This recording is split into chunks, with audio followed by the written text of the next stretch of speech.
No lo van a creer, pero en pleno corazón del desierto australiano, en un pueblito donde viven menos de una decena de personas, ocurrió algo que hasta hoy sigue siendo un verdadero misterio.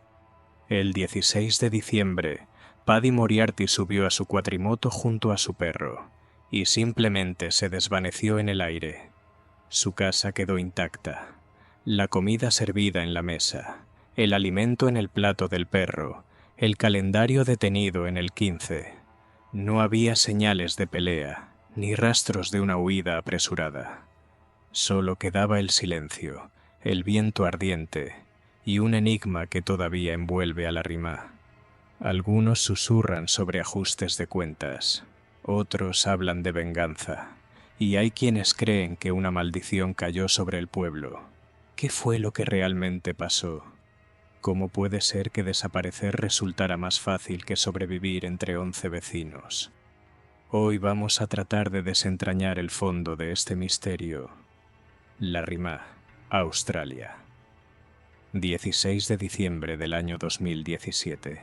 En la calle, el calor era insoportable, como si el aire mismo ardiera. Paddy Moriarty, de 70 años, pasó como de costumbre por el único sitio animado del pueblo, el bar La Pantera Rosa. Larrimah era, y sigue siendo, un caserío diminuto. En esa época vivían ahí apenas 11 personas. Paddy era un cliente habitual en La Pantera. Cada tarde se acercaba para cumplir con su ritual, tomarse sus 8 cervezas. Para un hombre que había pasado toda su vida en la soledad del interior australiano, eso era casi un acto sagrado. Aquella noche, todo transcurrió como siempre. Charló un rato, se despidió y luego se subió a su cuatrimoto roja, acompañado de su querida perrita Kelly. Nunca más volvieron a verlo, ni a Paddy ni a Kelly. Lo curioso es que recién 3 días después, alguien reportó su desaparición. Todo comenzó un domingo. Normalmente ese día los pocos habitantes de Larrimah se reunían en el bar para ver un programa de televisión sobre la vida en el campo. Como no tenían televisor, veían el programa a través de un viejo teléfono fijo. Pero ese domingo, Paddy no apareció. Y en un pueblo tan pequeño esa ausencia fue suficiente para que saltaran las alarmas. La policía tardó 4 días en llegar hasta Larrimah. Cuando entraron a la casa de Paddy, todo estaba como si él hubiera salido por un momento. Su coche y la cuatrimoto seguían estacionados afuera. Dentro, la calma era total. El sombrero descansaba sobre la nevera, las gafas de lectura estaban sobre la mesa. El plato de comida de Kelly seguía lleno, la cama perfectamente hecha. El calendario, detenido en el 15 de diciembre. En el microondas, una pieza de pollo estilo barbacoa, comprada el día anterior. No había signos de violencia, ni desorden. Más tarde, la policía mostró una foto tomada el día de su desaparición. Paddy vestía una camiseta blanca, pantalones cortos negros y una gorra oscura. Larrimah no es más que un par de calles perdidas entre la maleza. El supermercado más cercano queda a casi 100 kilómetros. No hay cobertura telefónica. Las casas y construcciones del lugar datan del año 1936. Después de la desaparición, en el pueblo solo quedaban 10 personas, todas personas mayores. Y entonces, poco a poco, la desconfianza empezó a crecer. Los vecinos comenzaron a mirarse con recelo. ¿Podría ser que uno de ellos tuviera algo que ver con la desaparición de Paddy? Quizá. La respuesta esté escondida entre quienes quedaron. Frank Hodges regenta una pequeña casa de té a la orilla del camino. Allí prepara infusiones, bebidas caseras y pasteles con los rellenos más insólitos, carne de búfalo, de cocodrilo e incluso de camello. Muy cerca, apenas a 100 metros, vive su exesposo, Billy Hodges. Billy reside en un tráiler detrás de los corrales de animales. Antes, Billy fue conductor de camiones. Ahora, ya retirado, pasa sus días en el pueblo. Otro personaje clave en Larrimah es Barry Sharp. Él es el dueño del hotel local, que convirtió en toda una atracción. En el terreno instaló un pequeño zoológico con aves exóticas, ualabíes, serpientes y hasta cocodrilos. De hecho, uno de los cocodrilos era ciego. Barry tenía una buena relación con Paddy Moriarty. No solo trabajaban juntos, sino que también eran grandes amigos. También está Richard Simpson, un ex barman del hotel, que fue uno de los últimos en ver a Paddy antes de su desaparición. A Richard le gustaba beber, a veces incluso antes del almuerzo. Barry recuerda: para la hora de comer ya estaba fuera de sí. Cuando surgieron acusaciones de que podía estar involucrado en la desaparición de Paddy, Richard reaccionó de manera bastante brusca y sugería que buscaran respuestas en otro lado, como por ejemplo en la casa de té de Fran, en la calle principal. Hoy en día en La Rima también viven algunos nuevos vecinos, Karen y Mark Reiner. Mark se dedica a reparar antiguos vehículos militares, mientras que Karen estudia criminología a distancia. Además, ella cuida gusanos de harina y rescata animales silvestres. Carl y Bobby Rossi son voluntarios en el servicio de bomberos y en la ambulancia. De hecho, en su momento, su familia era tan grande que representaba casi la mitad de la población del pueblo. Barry Burke, a quien todos conocen como Cookie, solía ser camionero. Ahora trabaja como carpintero y ha empezado a dedicarse también al transporte de ganado. Eso sí, Cookie no era precisamente una persona fácil, y a menudo discutía con Paddy. El residente más veterano de La Rima es Lenny Hodgson. Tiene más de 80 años. A lo largo de su vida, trabajó como maquinista de tren, bombero y conductor de camión. Barry Sharp realmente se esforzaba por atraer turistas. Pintó su hotel de un rosa brillante y lo bautizó como la Pantera Rosa. Barry no lo esconde. Aquí vivimos unas 10 personas y sinceramente creo que alguien de aquí tiene algo que ver con la desaparición de Paddy. Paddy Moriarty era parte fundamental de la vida del pueblo. Casi todos los días pasaba por el hotel, tomaba algo y charlaba con Barry y otros vecinos. Tras su desaparición, empezaron a circular rumores que quizá Paddy había tenido un accidente con uno de los cocodrilos de Barry, especialmente con uno grande llamado Sam. Sin embargo, la policía investigó esta teoría y aclaró oficialmente que no había ninguna prueba que la respaldara. Como mencioné antes, Frank Hodges regenta una pequeña casa de té en La Rima, famosa por sus tartas con los rellenos más insólitos.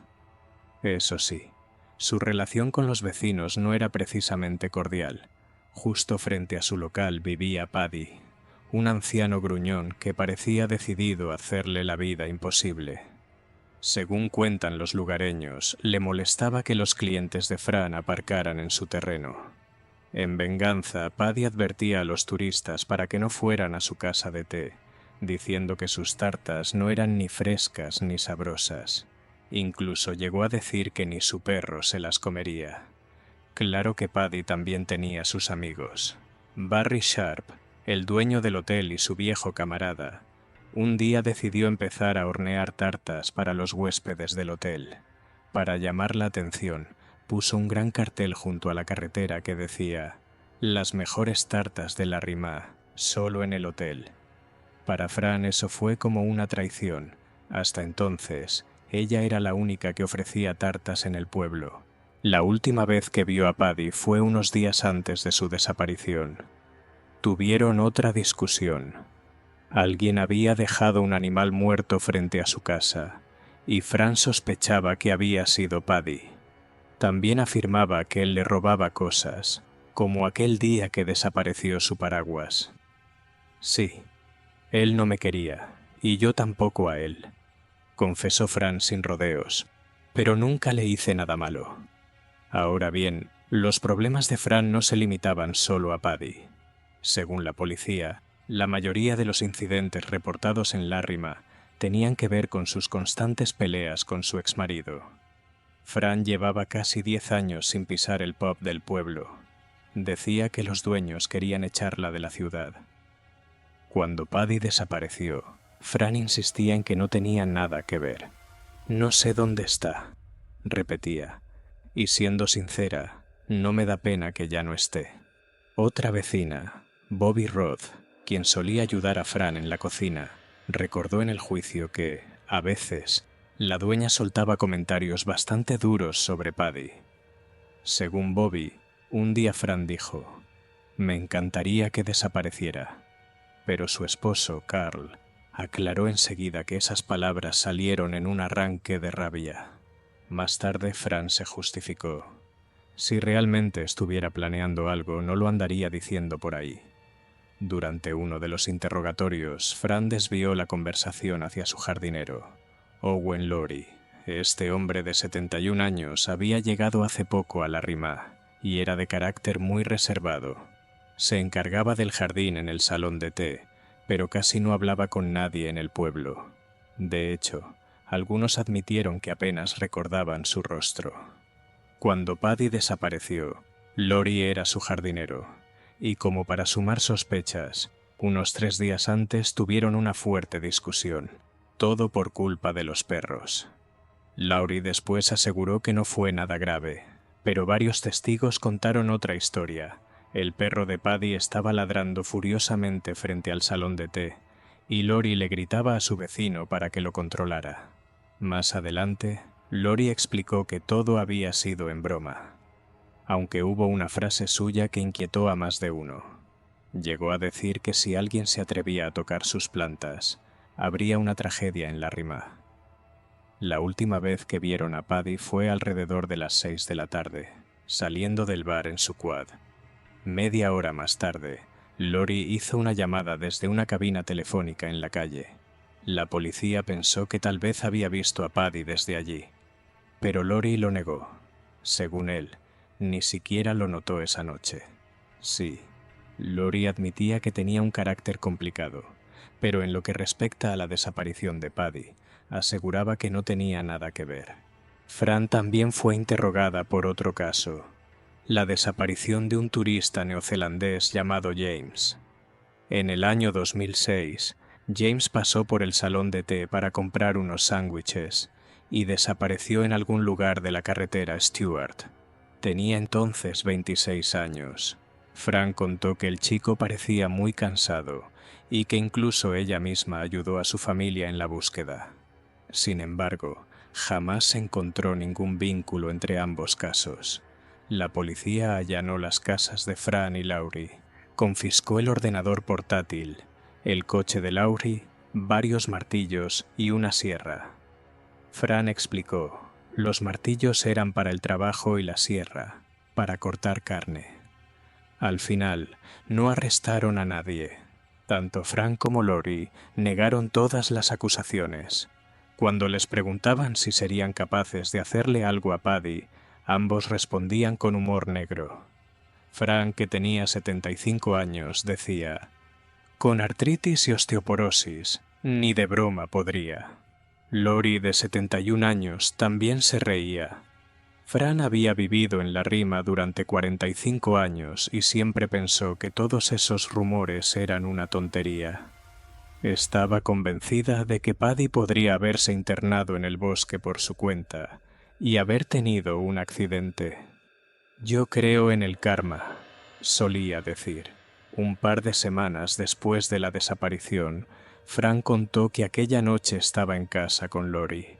Según ella, no escucharon nada raro. Estaba viendo en su habitación un programa sobre pesca de atunes. La casa de Paddy quedaba justo enfrente. Si algo extraño hubiera pasado, seguro que lo habría notado. En la Rima, un pueblo tan pequeño, los sonidos viajan muy lejos. La búsqueda de Paddy comenzó recién después de 12 días. Durante 3 jornadas seguidas, recorrieron la zona en motocicletas y helicópteros, abarcando unos 85 kilómetros cuadrados. Todo fue en vano. Incluso buzos inspeccionaron la represa en el centro del pueblo, donde Paddy solía pasear con su perro. Y otra vez, ni una sola pista. Piénsenlo bien. ¿Cómo puede desaparecer una persona en un lugar donde viven apenas 11 habitantes? ¿Qué teorías circulan entre los locales? Vamos a descubrirlo. La policía sigue convencida de que lo que le ocurrió a Paddy no tiene explicación lógica. De hecho, las autoridades ofrecieron una recompensa de $250,000 a quien aporte cualquier información sobre su paradero o sobre los responsables. Pero, ¿es realmente posible que simplemente haya desaparecido? Y si no fue así, entonces ¿cómo? Y lo más importante, ¿por qué? Larima es ese tipo de pueblo donde todos se conocen.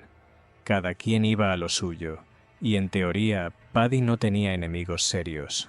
Los más ancianos, como Billy y Lenny, que ya pasaban los 80 años, parecían demasiado frágiles para haber hecho algo así.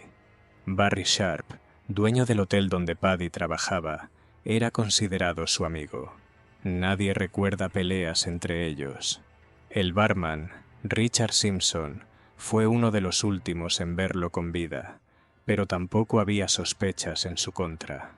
El que sí hablaba mal de Paddy era Barry Burke, conocido por todos como Cookie. Según decía, Paddy armaba alborotos por nada, sobre todo cuando estaba alterado. Cookie admitió que Paddy lo sacaba de quicio, pero juró que no tuvo nada que ver con su desaparición. Y siendo sinceros, cuesta imaginar a un hombre mayor enfrentándose solo a Paddy y a su perro, y además sin dejar ni una sola huella. Sin embargo, las principales sospechas recayeron sobre Fran Hodges, la dueña de la casa de té, y su jardinero, Owen Laurie. Fran y Paddy llevaban años peleándose, pero difícilmente ella hubiera hecho algo sola. En ese entonces tenía 75 años. Además, en un pueblo tan chico, ocultar algo resulta casi imposible. Todo el mundo se entera de todo. Según contó la propia Fran, su vida ya era un infierno antes de la desaparición de Paddy, y después fue aún peor. Muchos comenzaron a verla como la culpable. Owen Laurie había llegado a Larima apenas 8 meses antes del suceso. Tampoco se llevaba bien con Paddy. De hecho, unos días antes de la desaparición, tuvieron una discusión fuerte por culpa del perro, que según Laurie, le dificultaba el trabajo. Y lo curioso es que, tras la desaparición, Owen empezó a comportarse de forma extraña. Cuando en 2018 los periodistas fueron al pueblo a grabar un reportaje, todos los vecinos aceptaron hablar. Menos él. Laurie jamás salió a dar declaraciones. Hay que tener en cuenta que en el momento de su desaparición, Paddy tenía 71 años. Sufría de osteoporosis y, según quienes lo conocían, ya no estaba en condiciones de caminar grandes distancias. Una de las hipótesis es que su perro podría haber perseguido a algún animal, y Paddy lo siguió hasta internarse en la espesura. El terreno por allí es muy denso, muy salvaje. No sería raro que se desorientara, especialmente si no estaba en su mejor estado. La policía peinó la zona una y otra vez, a pie, en motos y hasta en helicópteros, pero no encontraron nada. Algunos piensan que tal vez simplemente se perdió en medio de esa naturaleza tan implacable. Paddy desapareció una tarde del 16 de diciembre. La policía, sin embargo, no llegó a Larima hasta el 19. Se organizaron búsquedas intensivas hasta el 23 de diciembre, pero luego las autoridades admitieron lo que muchos ya temían. Casi no quedaban esperanzas de encontrarlo. Hay que entender algo. Larima está, literalmente, en medio de la nada. Para llegar allí, hay que conducir más de 100 kilómetros a través del desierto. Parece que la policía quería cerrar el caso lo antes posible. Tenían suficientes problemas como para lanzarse a buscar a un anciano perdido en un rincón tan remoto. Una de las teorías es que Paddy y su perro pudieron ser atacados por animales salvajes. En esa zona es bastante común ver perros rurales merodeando, y aunque los dingos de pura raza normalmente no atacan a los humanos, no se puede descartar esa posibilidad del todo. Además, en la región abundan los jabalíes salvajes. Y créanme, estos animales pueden ser realmente peligrosos, sobre todo si tienen crías cerca. Se vuelven agresivos y pueden atacar sin ningún motivo aparente. Y tristemente, no es algo raro. Por ejemplo, En noviembre del año 2019, en el estado de Texas, un grupo de jabalíes atacó a una mujer en su lugar de trabajo. No logró salvarse. Paddy no estaba solo. Su perro lo acompañaba. Y no sería extraño que el animal, sin quererlo, hubiera provocado a los salvajes. A veces, a los desaparecidos los encuentran muy cerca del lugar donde fueron vistos por última vez, pero pueden pasar años o incluso décadas hasta que eso ocurra. Después de la desaparición de Paddy, la vida en Larimer cambió por completo. El pueblo quedó en una especie de pausa. El ambiente se volvió tenso, pesado. Paddy no tenía familia en Australia, así que su casa y sus pertenencias pasaron al control del Estado. En el año 2018, Barry Sharp, el dueño del hotel que solía frecuentar Paddy, vendió su negocio. En ese entonces contó que estaba gravemente enfermo. A finales de 2019, Barry falleció.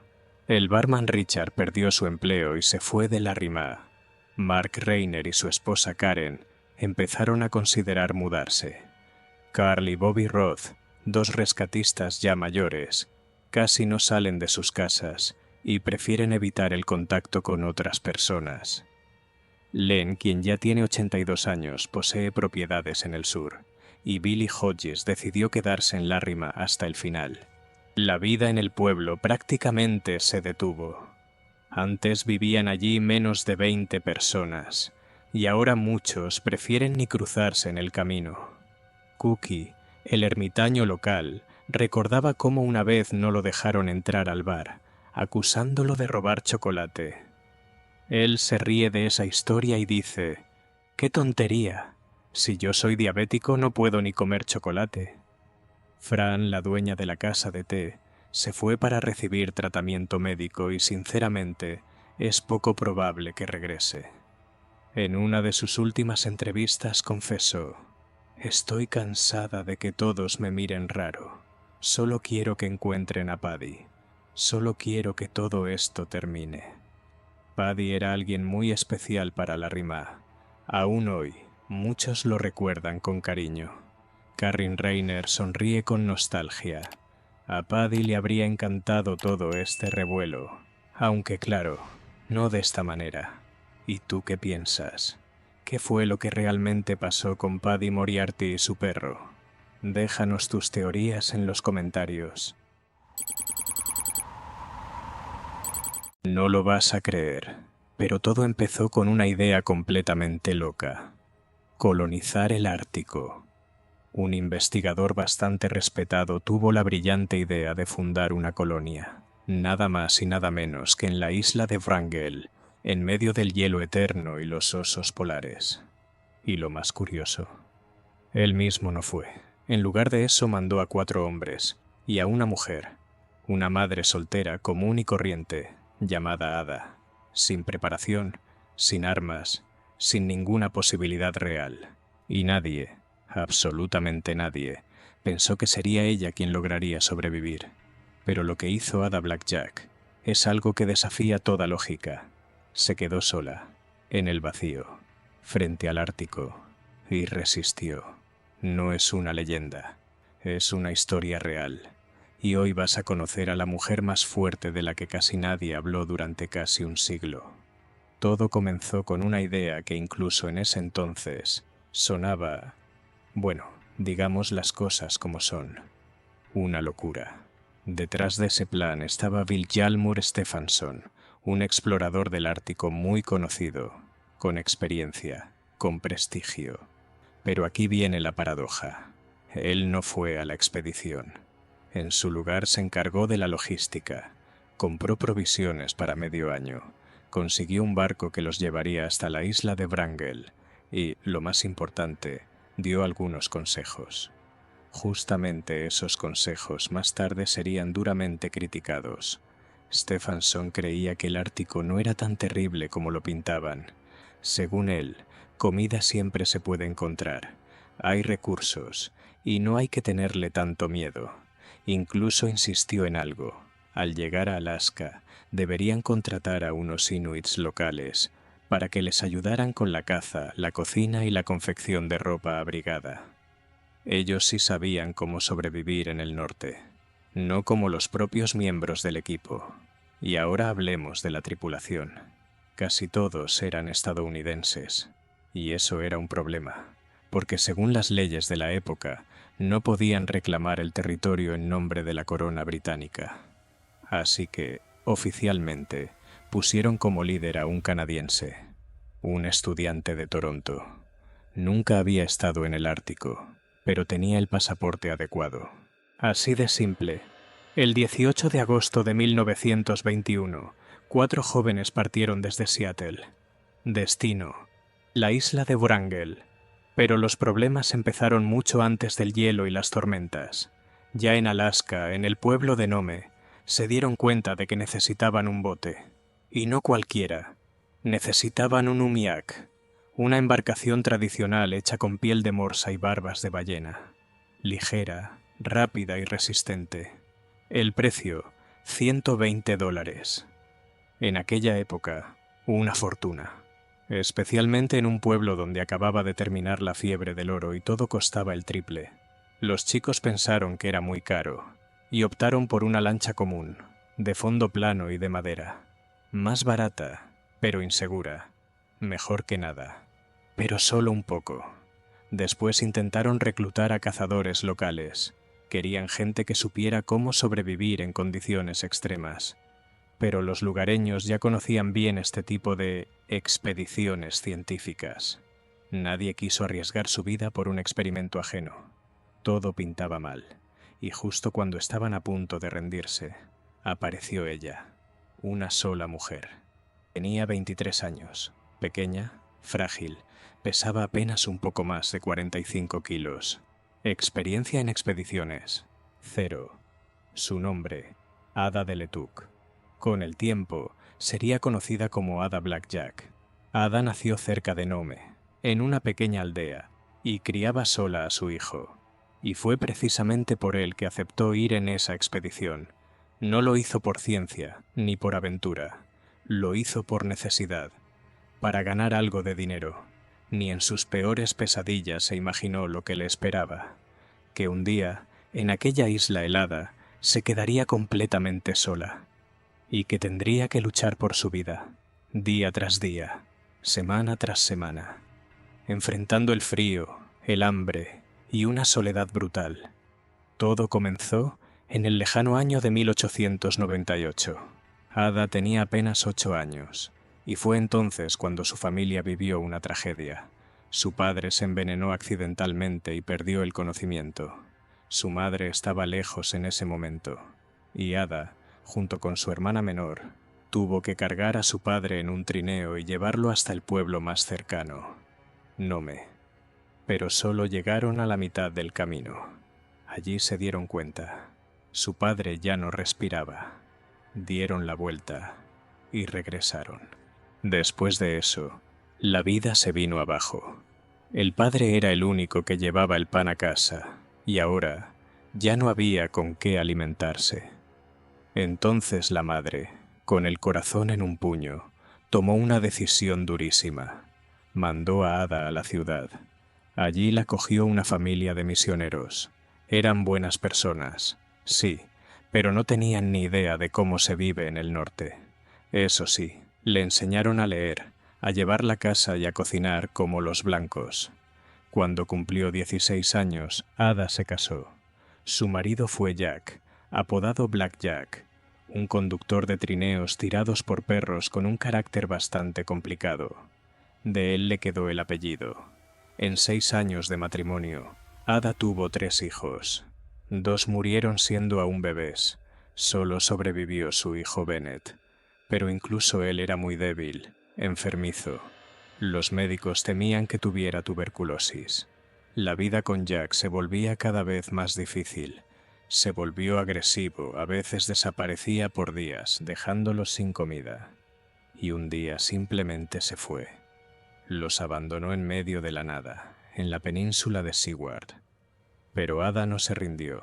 Tomó a su hijo en brazos y caminó más de 60 kilómetros hasta llegar a Nome. Parte del camino lo hizo cargando al niño. En Nome se alojaron en casa de su madre. No tenían ni un centavo. Ada aceptaba cualquier trabajo. Limpiaba, cocinaba, lavaba. Pero como ella había muchas, y los sueldos eran miserables. Solo los buscadores de oro o los que se iban a expediciones al norte ganaban bien. Fue entonces cuando Ada entendió: si no hacía algo ya, su hijo no sobreviviría. Con muchísimo dolor, lo dejó en un orfanato, prometiéndole que volvería por él. Soñaba con irse a Seattle con Bennett. Allá los médicos eran mucho mejores que en aquellas tierras, y justo cuando parecía que ya no quedaba esperanza, llegó a la ciudad un grupo de exploradores del Ártico. Buscaban a una mujer que supiera cocinar y coser. Ofrecían $50 al mes, una buena paga para la época. Ada lo pensó mucho. Era un riesgo, pero no tenía otra salida. Antes de partir, fue a ver a un chamán. Él le advirtió que el camino sería duro, y le recomendó tener cuidado con el fuego y con los objetos afilados. Ada recordaría esas palabras muchas veces después. En la expedición, Ada era la única inuit, y eso la ponía nerviosa. Los exploradores prometieron que recogerían más ayudantes en el camino, pero nadie quiso unirse. Al final, subieron al barco, que por cierto, tenía un nombre precioso: Ola de Plata. 5 hombres, Ada y una gata llamada Vic. Desembarcaron en la isla de Wrangel el 9 de septiembre de 1921. Lo primero que hicieron fue plantar la bandera británica, como diciendo que la isla ahora le pertenecía al Reino Unido. Dejaron los documentos a bordo y el barco se fue. Así que el grupo quedó completamente solo, rodeado de hielo y nieve. El plan era sencillo: sobrevivir 1 o 2 años hasta que se abriera la navegación y llegara un barco con provisiones. Mientras tanto, escribir diarios, observar el clima, cazar y preparar el campamento. Solo tenían comida para medio año, pero el jefe de la expedición, Stephenson, aseguraba que mientras uno tuviera un rifle y buena vista, no habría problema. Más tarde, Ada recordaría que la isla le pareció inmensa cuando la vio por primera vez, aunque todos decían que era pequeña. Quería huir, pero se quedó, porque sentía que era lo correcto. Al principio, todo fue tranquilo. Montaron las tiendas, construyeron un iglú, acomodaron a los perros. Ada cosía, cocinaba, se encargaba de las tareas. Los hombres escribían en sus diarios, hacían observaciones. Por las noches contaban historias, reían. Ada cantaba. Tenía una voz hermosa, profunda. Pronto quedó claro algo que nadie quería admitir. En la isla casi no había animales. Todo lo que había prometido Stephenson estaba muy lejos de la realidad. Para enero, apenas les quedaba algo: 9 zorros, 2 animales grandes y 1 marino, lo justo para sobrevivir hasta la primavera. Y fue entonces cuando empezó la verdadera lucha por la vida. Pusieron trampas por todas partes, pero los animales, como si lo intuyeran, simplemente las evitaban. La razón era simple: ninguno de los miembros de la expedición sabía realmente cómo cazar en esas condiciones. Nadie tenía experiencia real de supervivencia en el Ártico. Y lo peor, no contrataron a nadie que sí supiera. Incluso cuando lograban ver un animal, acercarse sin ser notados era imposible. Todo terminaba en fracaso. Solo quedaba una esperanza: Ada. En ella depositaron su última carta, pero tampoco salió bien.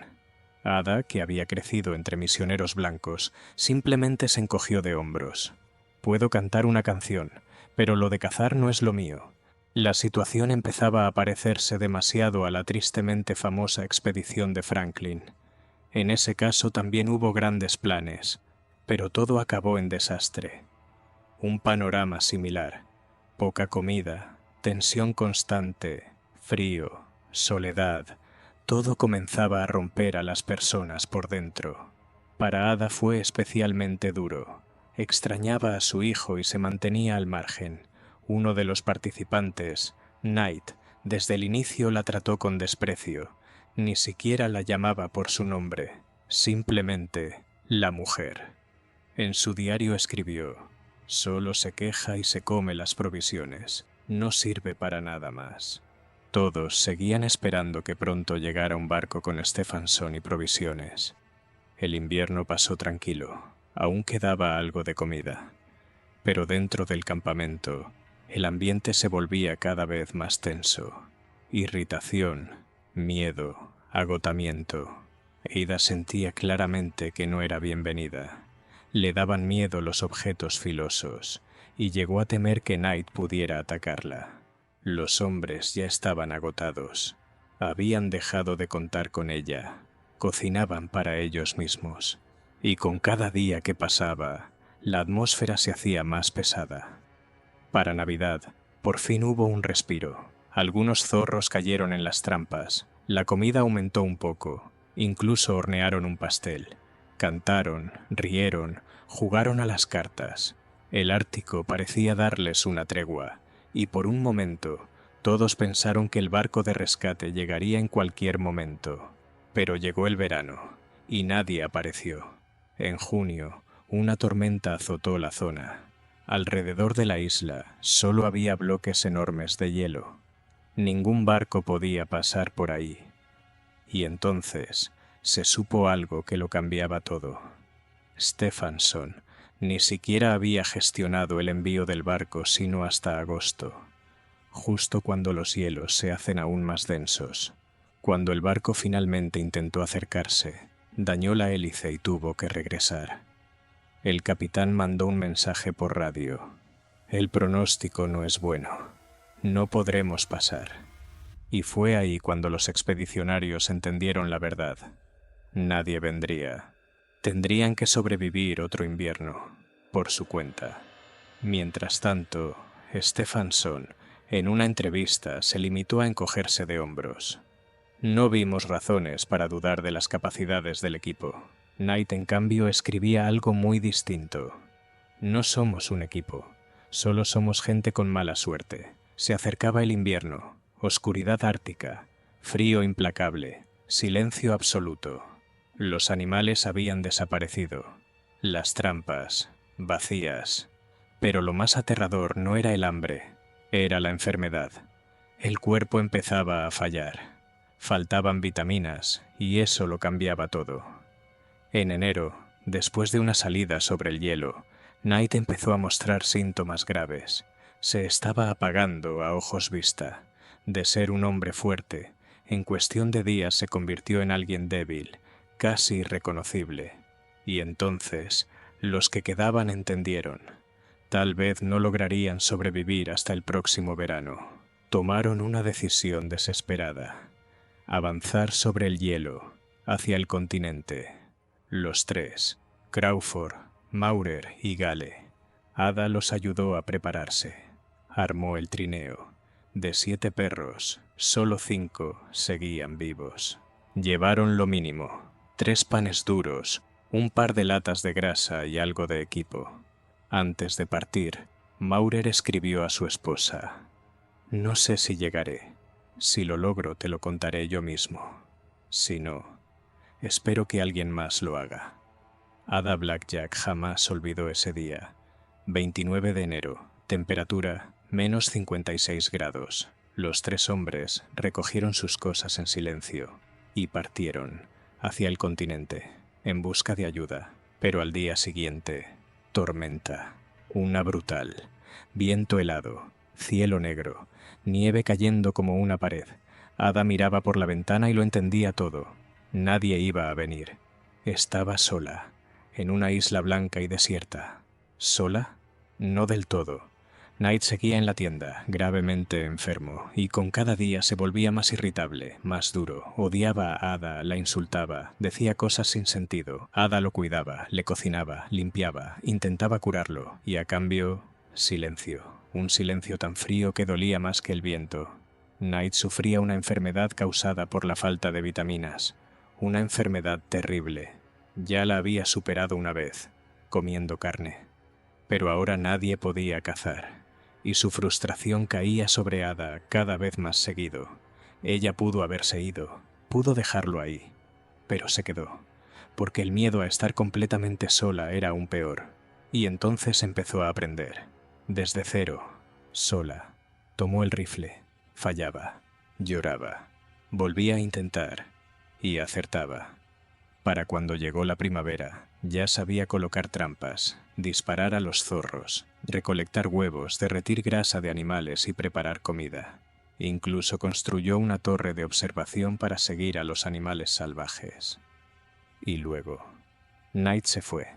23 de junio. Ada lloró. Estaba a su lado, y recordó su última conversación. Él le preguntó, ¿por qué lloras? Porque pronto te vas a ir, respondió ella. Él simplemente la miró, y nada más. No pudo enterrarlo. La tierra estaba congelada, lo cubrió con cajas, recogió todo lo que pudo para que los animales no lo encontraran. De los vivos, solo quedaba una gata, Vic, una bolita de pelo, pequeña y silenciosa, la única que no le causaba dolor.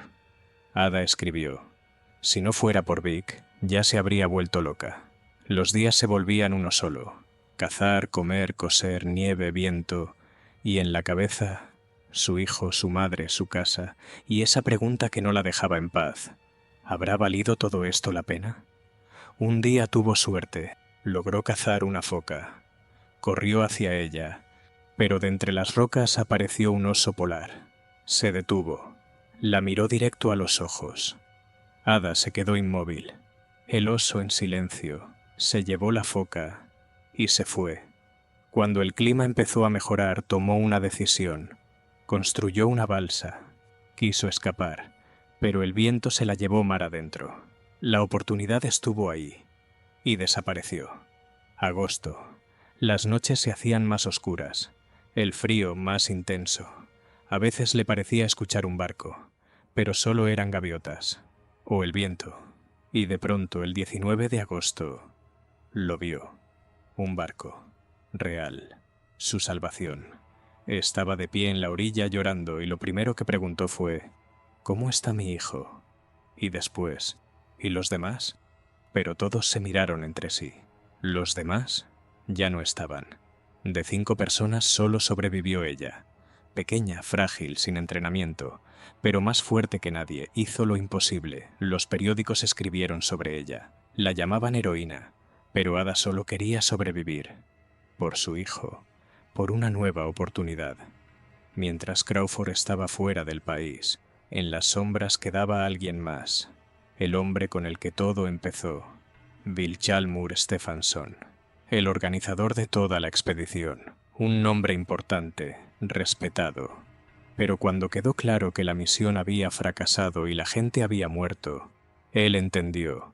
Las preguntas iban a llegar, y todas apuntarían hacia él. Entonces Stefansson hizo algo, redirigió la historia, no como un fracaso, sino como una hazaña, y al centro puso a Ada Blackjack. Llamó a su historia el cuento más asombroso del Ártico. Los periodistas lo siguieron. Los titulares hablaban de la mujer Robinson. Pero para Ada todo eso no importaba. Solo soñaba con volver a casa. Sin embargo, el interés por ella no hacía más que crecer. Muchos la admiraban, pero también hubo quienes la culparon por la muerte de Lorne Knight. Los diarios de Lorne fueron recuperados de la isla. Y en las últimas páginas, cuando ya estaba enfermo, escribió que Ada no quería ayudarlo, que no compartía la comida. Esas palabras se convirtieron en titulares. Una revista incluso publicó un reportaje donde la mostraban como una mujer fría y cruel. Pero casi nadie habló de lo otro, de lo que él escribió antes de enfermar. Lorne decía que Ada fue su apoyo, que hacía todo lo que podía, que era fuerte. Esas páginas simplemente fueron ignoradas.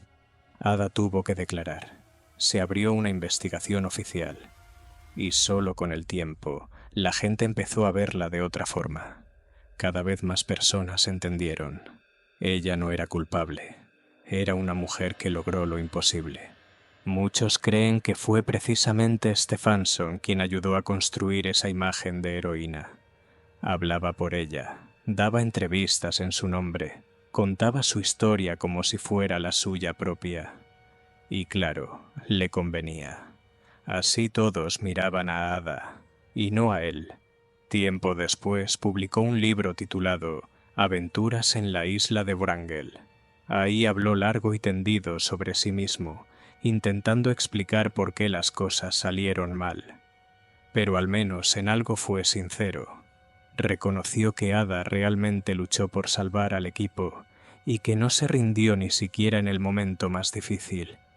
Por ese libro, Ada no recibió absolutamente nada, pero al menos le pagaron su sueldo, $50 por cada mes que pasó en la isla.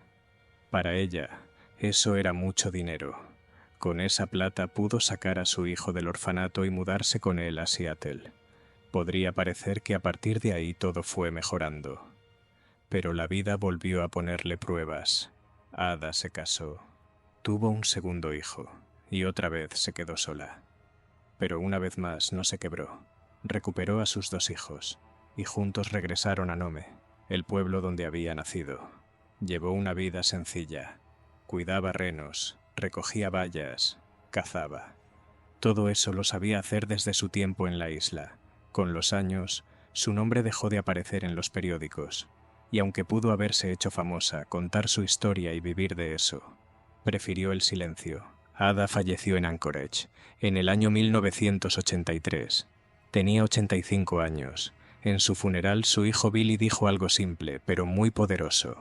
Mi mamá fue la mujer más cariñosa del mundo, y probablemente la más fuerte. ¿Y qué pasó con la expedición que había ideado Stefansson? Su sueño era que la isla de Wrangel se convirtiera en territorio británico, pero nadie, ni Estados Unidos ni Canadá, apoyó esa idea. En el año 1924, Gran Bretaña abandonó oficialmente cualquier reclamación, y la isla quedó en manos de los rusos. Esta no es solo una historia sobre frío y soledad, es una historia de fuerza, de resistencia. La historia de una mujer que logró sobrevivir donde muchos hombres no habrían podido, y que, hasta el final, se mantuvo fiel a sí misma.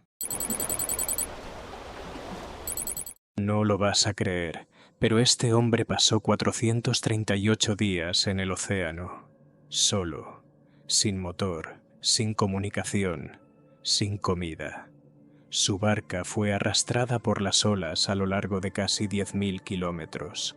Atrapaba pájaros con las manos, bebía agua de lluvia y hablaba con fantasmas. Cuando por fin pisó tierra, iba descalzo, con un objeto afilado en la mano y una mirada llena de terror. Nadie le creyó al principio. Eso no puede ser cierto, decían, pero su historia es real. Real hasta poner la piel de gallina. ¿Qué pasó con su compañero? ¿Por qué su rostro no reflejaba el infierno que había vivido? ¿Qué está ocultando? ¿Y por qué aún hoy no se atreve a mirar el mar? Esto no es solo una historia de supervivencia, es un viaje al borde de la locura, una historia sobre lo fácil que es perderlo todo, y aún así seguir vivo.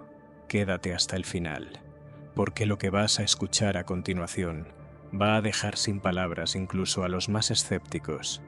Una mañana tranquila, Isla Bon, un pedacito de tierra perdido en medio del océano.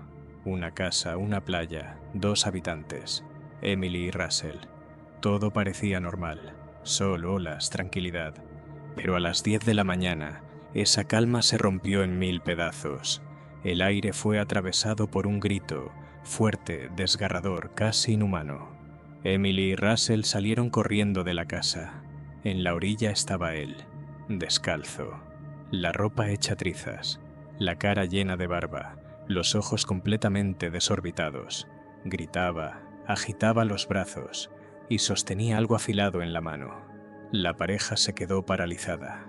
Levantaron lentamente las manos como diciendo: «No somos enemigos». Le hicieron señas: «Suelta lo que tienes». Y el hombre obedeció. Dejó caer el objeto, se arrodilló y empezó a repetir una sola palabra: José, José. Junto a él en la arena había una barca destrozada. Tablas, cuerdas, restos. Parecía que el mar lo había escupido tras una tormenta. Apenas podía mantenerse en pie. Susurraba algo, pero casi sin voz. Emily y Russell lo ayudaron a levantarse y lo llevaron a su casa. Le dieron agua, una camisa limpia. Empezaron a prepararle algo de comer. El hombre no paraba de hablar, como si llevara meses guardándose cada palabra. Pero hablaba en español. Russell lo recordaría así. Cuando le dimos panqueques, comía como si no hubiera probado bocado en una semana. Ni siquiera nos miraba, solo comía, y fue doloroso verlo así. Cuando José se calmó un poco, Emily le ofreció papel y un bolígrafo. Le pidió que escribiera lo que había pasado. Rápidamente llenó una hoja entera, pero otra vez en español. Le dieron la carta a un chico en bicicleta, que se la llevó al alcalde, y ahí apareció el siguiente obstáculo. Ni el alcalde ni nadie más en la isla entendía español. Entonces, el destino metió la mano. Por ahí andaba un estudiante noruego que estaba investigando la cultura local. Y por suerte, sabía algo de español. Lo suficiente como para entender lo básico. Poco después llegaron médicos, policías y el propio alcalde. Con la ayuda del estudiante como intérprete, José empezó a contar su historia. Me llamo José Alvarenga, tengo 37 años, soy pescador, de México. Salí al mar, se levantó una tormenta, nos arrastró, no volví a ver tierra firme, hasta hoy. Una historia que en papel suena sencilla, el mar, una tormenta, el rescate. Pero hay un detalle. La distancia entre México y la isla Bon es de casi 10.000 kilómetros. Ahí fue cuando todo empezó a volverse extraño. Eso es imposible, decían unos. Se lo está inventando, aseguraban otros. La policía decidió intervenir. No arrestaron a José, solo lo detuvieron temporalmente. ¿El motivo? Querían saber si lo que contaba era verdad. Y entonces se le empezó a hablar, a contar más. Y lo que vino después era todavía más increíble. Salimos al mar al amanecer. El cielo apenas empezaba a aclararse y el sol rozaba el horizonte. El plan era simple. Un día, máximo 2, y de vuelta. Todo iba como la seda, hasta que ya era demasiado tarde. Al atardecer, el viento se levantó. Las olas empezaron a golpear la lancha con más fuerza que antes, y de repente me di cuenta. La costa había desaparecido. Así, sin más. Nos habíamos alejado demasiado. Intentamos regresar, pero el motor no respondía. Simplemente murió. Giraba la llave una y otra vez. Las manos me dolían, pero nada. Y el cielo se volvió oscuro. Comenzó a llover. Se desató una tormenta real. Las olas se alzaban como si quisieran aplastar la lancha con un puño gigante. Nos sacudía de un lado al otro. Lo único que podíamos hacer era esperar, resistir la tormenta. Cuando todo se calmó, miramos alrededor y entendimos. Se acabó. Estábamos perdidos. No había nada. Solo agua, hasta donde alcanzaba la vista. Ni tierra, ni barcos, ni esperanza. ¿Comida? 2 bocadillos, un poco de agua. Ni siquiera teníamos remos. Solo nos sentábamos, esperando que tal vez pasara algún barco. Un día tras otro. El agua se acabó. La comida también. Solo quedaba mirar el vacío y tener fe. Después empezamos a pescar. A veces atrapábamos aves. Comía lo que fuera que pudiera atrapar. Crudo, sin sal, sin fuego. Recuerdo que Eskel comió un trozo de ave cruda y vomitó al instante. Yo seguí comiendo, porque no sabía cuándo volvería a tener algo. El calor era insoportable. La carne se echaba a perder en cuestión de horas. Si no la comías enseguida. Al agua. Eskel empezó a rechazar la comida cada vez más seguido, y yo no entendía por qué. Si nos moríamos de hambre, a veces tuve que hacer cosas que jamás imaginé. ni en mis peores pesadillas. Sí, bebía mi propia... Ya entendiste, me tapaba la nariz y bebía para no morir de sed. A veces atrapábamos tortugas, de ellas sacábamos algo de líquido. No era una elección, era sobrevivir. Me escondía del sol dentro de una caja vieja donde antes guardaban pescado. Me dolían los ojos por tanta luz. El tiempo dejó de tener forma. No sabía qué día era, ni cuántos habían pasado. Todo era como una niebla. Y entonces... Esperanza. Un barco. Estaba tan cerca que pude ver a las personas a bordo. Grité. Agité los brazos. Lloré. ¿Y sabes qué? Me saludaron. Levantaron la mano. Y se fueron. Así. Como si no entendieran.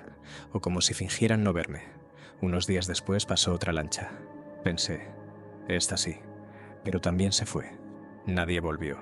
Y aún así, después de eso, algo cambió dentro de mí. Empecé a creer que la tierra estaba cerca, que todo eso tenía un sentido. Empecé a soñar. Pero no con casa, ni con abrigo. Soñaba con comida. Me imaginaba platos con pollo caliente, pan como el que hacía mi madre. Y juro que podía olerlo, tan real como si lo tuviera frente a mí, pero despertaba. Y otra vez, sol. March vacío.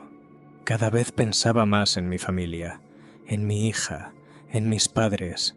Me los imaginaba frente a mí, abrazándolos fuerte. Les decía cuánto los había extrañado. Y eso era lo que me mantenía en pie. No la fuerza, no el cuerpo, sino el amor. Pero sobre todo, la fe. La fe en que Dios estaba cerca. ¿Quién me escuchaba? Incluso cuando lloraba, cuando gritaba al vacío. ¿Por qué? Por dentro quedaba una chispa de esperanza. Levantaba las manos al cielo y decía, creo en ti, sé que estás aquí. Hubo momentos en los que quise rendirme. Gritaba del dolor, apretaba los puños, pero seguía adelante, porque algo ardía dentro de mí, algo que no se apaga, y eso era la fe, y fue ella quien me salvó. ¿Pero qué fue lo que pasó exactamente?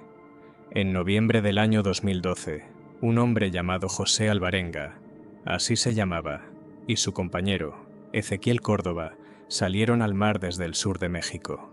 Iban simplemente a pescar.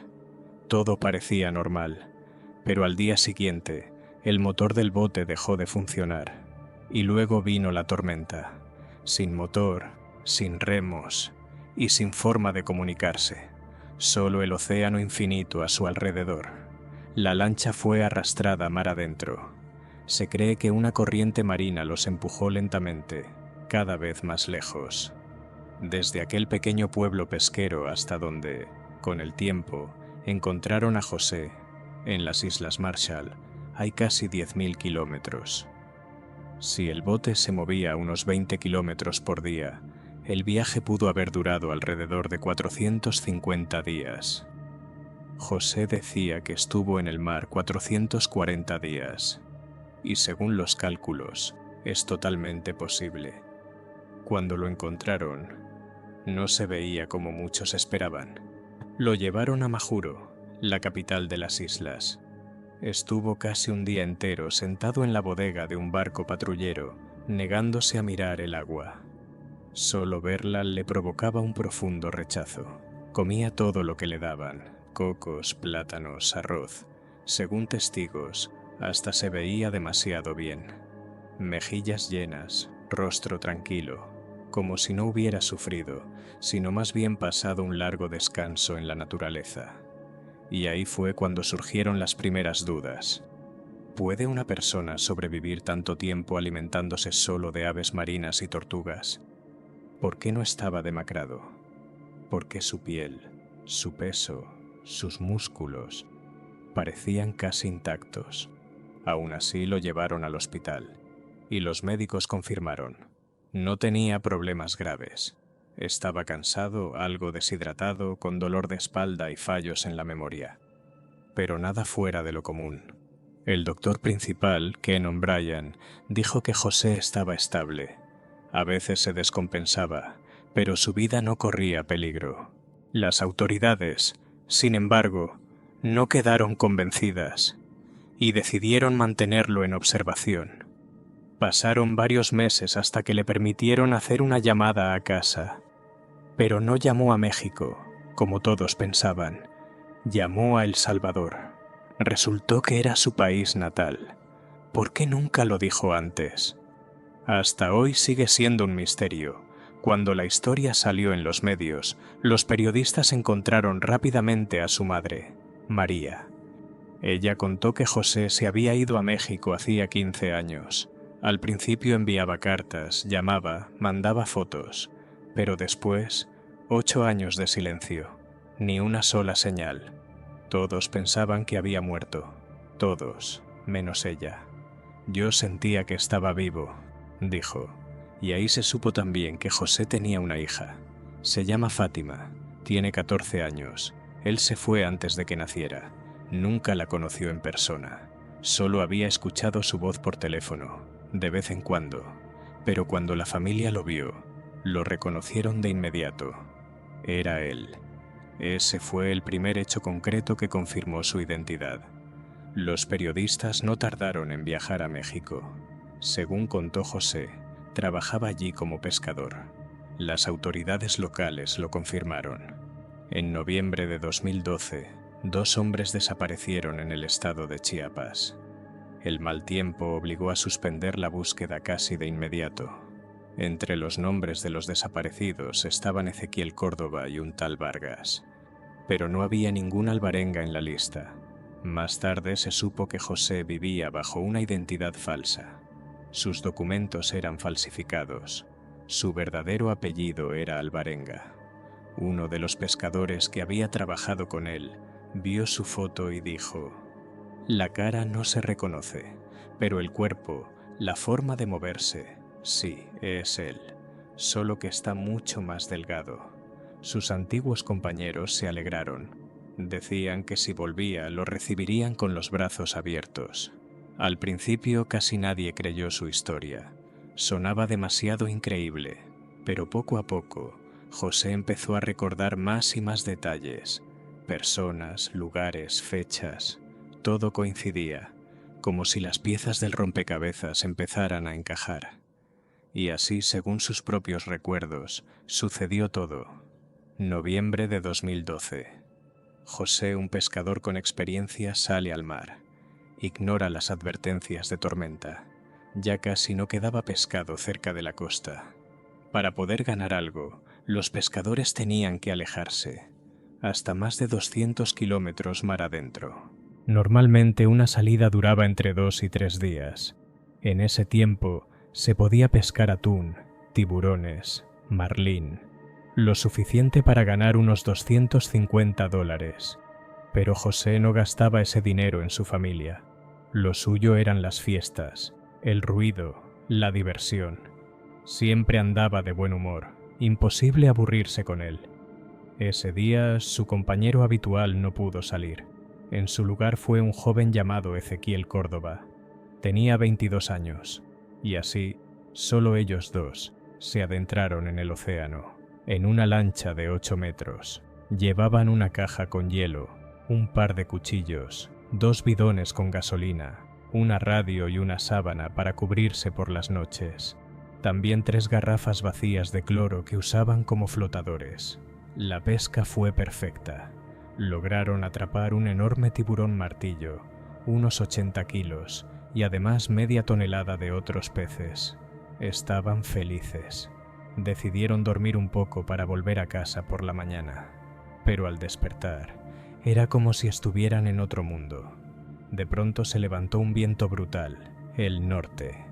Primero cayó un rayo, el cielo se oscureció y luego llegó el aire helado. El mar se volvió salvaje, tan salvaje que ni los motores podían con él.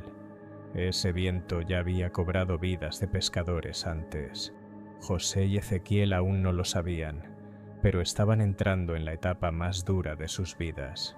José Alvarenga dice que todo ocurrió de golpe, como si alguien hubiese hervido el océano. Olas gigantes golpeaban la lancha una tras otra, llenándola de agua. Pero él no se dejó llevar por el pánico. Como buen conocedor del mar, intentó maniobrar con calma y girar la lancha hacia la costa. La tormenta los atrapó sin previo aviso. Su compañero, Ezequiel se bloqueó por completo.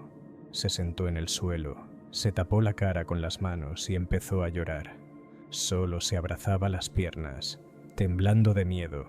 José lo llamaba, le pedía ayuda. Tenían que lanzar al mar la pesca para aligerar la lancha, pero Ezequiel no reaccionaba, como si no escuchara, como si estuviera en otro mundo. Todo el peso de la situación cayó sobre José. Al cabo de un rato el viento empezó a calmarse. La niebla se disipó y a lo lejos se asomó la línea de la costa. México estaba a tan solo un par de horas. Una chispa de esperanza apareció. Intentaron encender el motor, pero nada. Silencio. Otra vez. Y otra vez silencio. El motor había dejado de funcionar por completo. Sacaron la radio. José gritaba con todas sus fuerzas. «Willy, Willy, el motor no funciona». En la otra línea intentaban averiguar sus coordenadas, pero la navegación ya no respondía. Entonces Willy les dijo: «Tiren el ancla y esperen ayuda». «Pero es que ni siquiera teníamos ancla», recuerda José. «Estábamos en mar abierto. ¿Quién iba a pensar que la íbamos a necesitar?» Willy alcanzó a decir que ya habían enviado una misión de rescate. José gritó una vez más por la radio: «¡Por favor, rápido!» Y eso fue todo. Esas fueron las últimas palabras que alguien escuchó de ellos. La tormenta no se fue al día siguiente. Number rugió con fuerza durante más de 2 semanas, 16 días enteros. En ese tiempo, el bote fue arrastrado casi 500 kilómetros mar adentro. Incluso si alguien los estaba buscando, encontrarlos era casi imposible. Con cada ola el mar se llevaba algo más. Lo único que quedó fueron cosas que sobrevivieron por pura casualidad. Un cuchillo pequeño, una máscara de buceo vieja, 2 garrafas vacías de cloro que luego usaron para recolectar agua de lluvia y una neverita de pesca. Esa fue su salvación. Durante el día los protegía del sol abrasador y por la noche del viento helado. La radio en silencio, el navegador muerto, el motor sin vida. José entendió, estaban demasiado lejos. Nadie iba a llegar. Solo agua y cielo hasta donde alcanzaba la vista. Ni un barco, ni una señal, ni una esperanza. Los primeros días casi no comieron nada. Solo el agua que lograban atrapar en los pocos momentos de lluvia. Miraban alrededor con la esperanza de ver un barco. Pero nada. Y el hambre llegó pronto. Era tan desesperante que empecé a comerme las uñas, cuenta José. Después empecé a atrapar peces con las manos. Comía medusas, lo que fuera. Solo quería sobrevivir. Cuando quedó claro que nadie los estaba buscando, tuvieron que adaptarse. Pescaban peces grandes, los comían crudos. A veces lograban atrapar tortugas marinas, eso sí que era un verdadero regalo. Algunas veces incluso gaviotas se posaban en el bote. Una vez atraparon una, y fue todo un festín. Cada lluvia era como un milagro. José llenaba las garrafas con entusiasmo, pero el agua no duraba mucho, y el calor, la sed, esos eran enemigos constantes. No los dejaban dormir, ni pensar. Un día oyó que algo golpeaba el barco. Miró por la borda y vio una enorme criatura marina. Había estado nadando a su lado 15 días. José la llamó Torillo. A veces se agachaba y la tocaba como si la acariciara. Imaginaba que le salvaría, que le llevaría a la orilla, o simplemente evitaría que muriera. Entonces la criatura desapareció. Y de nuevo, silencio. Solo el mar, solo él. Tenía miedo de caerse por la borda. Había tiburones, pero incluso eso resultó ser algo bueno. Los peces, huyendo de los depredadores, saltaron directamente al barco. Demasiada comida. Lo peor no fue el hambre, era la soledad. Así que tenía un país imaginario en la cabeza, donde comía sus comidas favoritas, hablaba con su familia y veía a su hija, a la que no había visto en años. Sobrevivió. Pero para darte cuenta de eso no solo lo oyes, tienes que vivir cada minuto de esa deriva. A veces, cuando un hombre está solo durante mucho tiempo, sobre todo en total aislamiento, su mente le juega extrañas pasadas. Eso es lo que le pasó a José. Tras un par de semanas a la deriva solo en alta mar, empezó a replegarse sobre sí mismo. Casi nunca hablaba en voz alta, apenas pensaba en el rescate. Era como si empezara a vivir en un mundo propio. Un día, una extraña idea surgió en su cabeza, algo con lo que distraerse, y no solo para sobrevivir, sino para inventar su propio entretenimiento. Empezó a cazar aves marinas, pero no solo para comer. Empezó a jugar con ellas. Inventó un juego al que llamó fútbol de gaviotas, pero eso no fue todo. Se le ocurrió otro juego. Pescó un pez globo, lo infló, lo secó al sol y lo tiró dentro del bote. Las aves empezaron a saltar detrás de él, como si fuera una pelota. Entonces, José las dividió en equipos, les puso nombres: Maradona, Pelé, Messi, y hasta colocó caparazones de tortuga en los extremos de la barca, como si fueran arcos. Y así comenzó la transmisión del partido. Se sentaba, narraba las jugadas, como si fuera un comentarista deportivo de verdad. Y así pasaban los días, aunque en el fondo una parte de él seguía esperando que alguien lo salvara. Todos los días miraba el horizonte, soñando con ver un barco, hasta que un día lo vio, un barco real. Empezó a gritar, a agitar su camisa vieja. El barco lo vio. Incluso algunas personas le hicieron señas de vuelta, pero simplemente siguieron su camino. No podía creer lo que veía. Gritaba, los llamaba, y después me arrodillé y me puse a llorar. Recordaba José. Pero esa no fue la última página de su historia. Después de 438 días a la deriva, su bote llegó a un pequeño atolón llamado Ebon, parte de las Islas Marshall. Eso fue el 30 de enero del año 2014. José logró arrastrarse hasta la orilla. Lloró, gritó, le dio gracias al cielo. Fue entonces cuando lo encontró una pareja local, Emily y Russell, y así comenzó una de las historias de supervivencia más increíbles en mar abierto. Aunque, como suele pasar con los milagros, también llegaron las dudas. Cuanto más hablaba José, más detalles salían a la luz. Algunos claramente los fue agregando con el tiempo. Él decía que era por la pérdida parcial de memoria, pero hubo quienes pensaron que simplemente estaba adornando su historia. Y hubo otras cosas raras. Por ejemplo, su estado físico. En el hospital, los médicos no encontraron ningún problema serio de salud, solo una leve deshidratación. Y eso después de pasar más de un año en el océano. Ni siquiera tenía síntomas de escorbuto, una enfermedad que aparece cuando no consumes vitamina C por mucho tiempo. ¿De dónde la sacó? Solo podía venir de la sangre del pescado que comía. Y algo más. José contaba que por momentos se volvía loco, pero los psicólogos que lo evaluaron no encontraron señales de daño mental. Al contrario, su conclusión fue clara. Estaba en pleno uso de sus facultades. Desde el principio, había algo que no cuadraba en esta historia. Lo primero que pensaron muchos fue: seguro que está en algún hospital. Un pescador cualquiera, con una vida desordenada, se metió en un lío y ahora quiere convertir todo eso en un gran espectáculo. ¿Y si logra vender el drama por buen precio? Pero bastaron un par de días para que quedara claro. Ese tipo, José Alvarenga, no tenía pinta de estar loco. Hablaba con claridad, daba entrevistas, se mostraba abierto con los periodistas y luego, sorprendentemente, cede los derechos de su historia al escritor Jonathan Franklin. Así nace el libro, 438 días en el mar, casi un año y medio en pleno océano, sin comida, sin contacto, sin esperanza, pero vivo.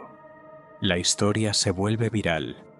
Programas de televisión, periódicos, reportajes. Todo el mundo hablaba de él. Lo invitan a shows, organizan encuentros llenos de emoción.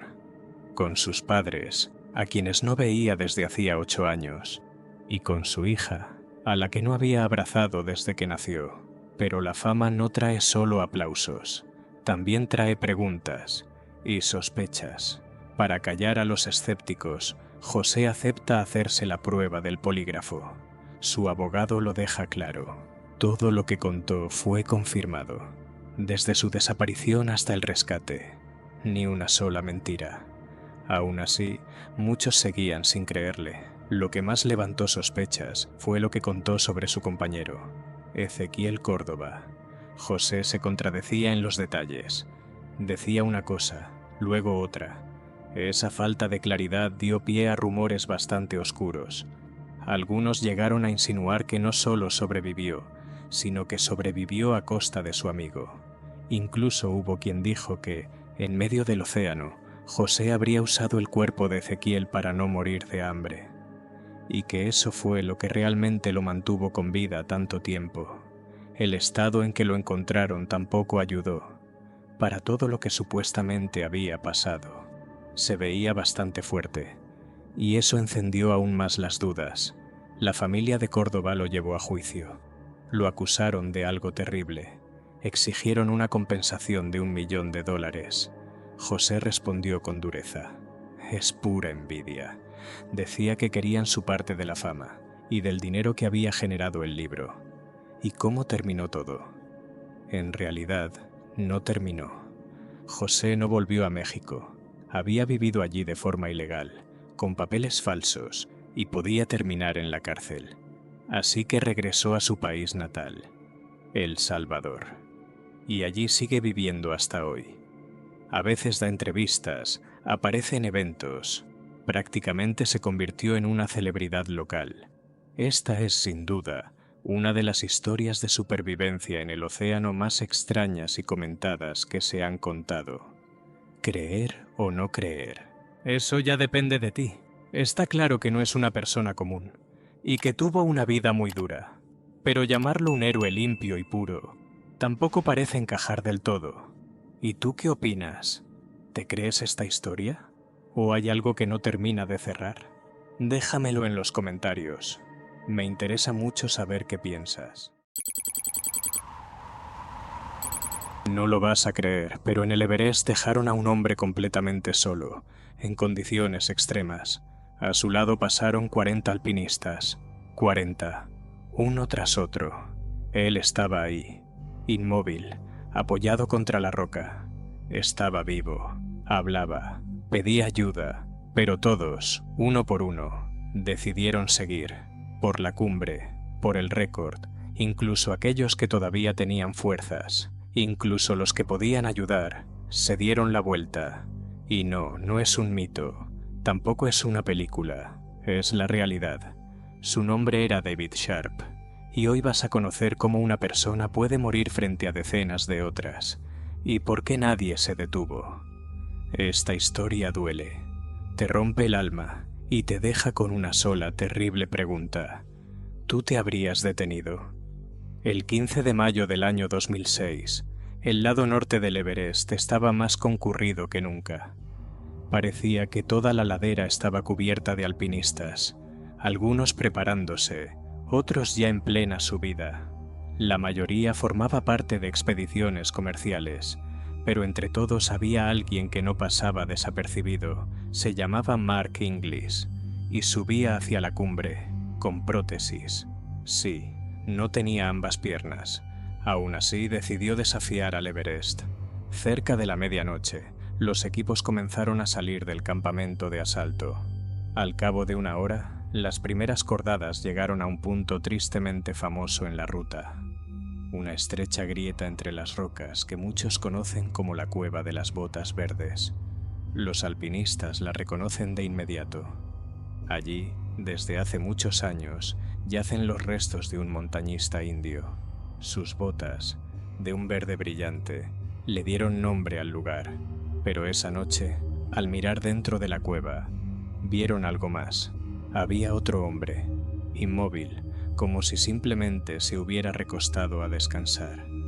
Pero al acercarse, quedó claro, estaba vivo. Confundido, sin poder moverse, se encontraba muy mal, pero respiraba. El grupo se detuvo, evaluaron la situación, llegaron a una conclusión. Probablemente no sobreviviría y siguieron su camino hacia la cima. Lo dejaron ahí, solo, dentro de la cueva. No pasó mucho tiempo y apareció otro equipo, una expedición turca. También lo vieron, también pasaron de largo. No se detuvieron, no ayudaron. Durante esa mañana pasaron junto a él alrededor de 40 personas. 40. Y cada una tomó su propia decisión, seguir adelante. Nadie se detuvo. Nadie intentó salvarlo. Solo en el descenso un alpinista hizo algo diferente. Era de Líbano. Se llamaba Maxim Checha. Vio al hombre tirado, se detuvo y comprendió. Todavía estaba luchando. No se había rendido. Seguía vivo. Maxim le quitó el oxígeno a su propio tanque y se lo dio al hombre que ya apenas resistía el frío. Luego contactó con el jefe de su expedición, Russell Bridges, y le dijo claro, necesitamos ayuda urgente. Él no solo miró, hizo algo, aunque fuera poco, y en ese momento eso valía más que la cima. En la ladera del Everest, entre rocas y viento helado, un grupo de sherpas que regresaba de la cumbre vio una figura. Un hombre, sentado, pegado a la roca, casi sin moverse. Estaba al límite, literalmente, callado, sin fuerzas. Los sherpas le dieron algo de oxígeno, reaccionó un poco. Susurró. Me llamo David Sharp, soy de Asian Trekking. Lo sacaron de la cueva de piedra helada y lo colocaron al sol, con la esperanza de que el calor hiciera aunque fuera un poco. Pero a esa altura, el sol es solo luz, no calienta, no salva. Poco después llegó Bryce, el líder de otra expedición. Vio el estado de David y no dudó.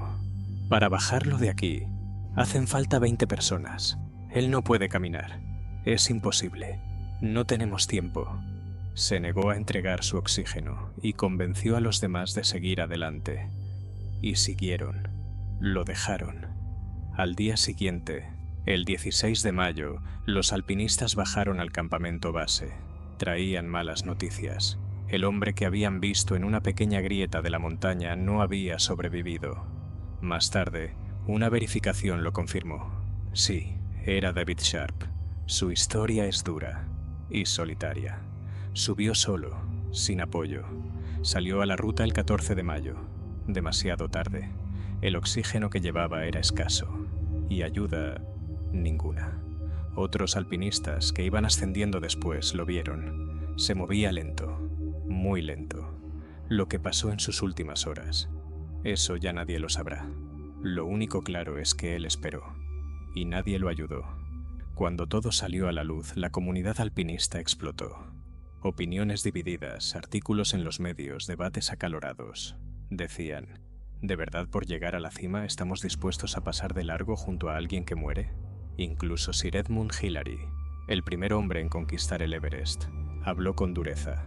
Acusó directamente a quienes pudieron ayudar, pero no lo hicieron. Uno de los más señalados fue Mark Inglis, el famoso alpinista con prótesis en ambas piernas. Su equipo era fuerte, tenían recursos, pero eligieron el récord, no el rescate. Aunque siendo honestos, no fueron los únicos. Muchos pasaron, y cada uno dejó tras de sí la misma pregunta. ¿Qué vale más? ¿La cima o una vida? David no era una celebridad. No salía en las noticias, hasta esa tragedia. Pero entre alpinistas sí que lo conocían. Lo respetaban por su resistencia, su carácter tranquilo y esa seguridad que transmitía.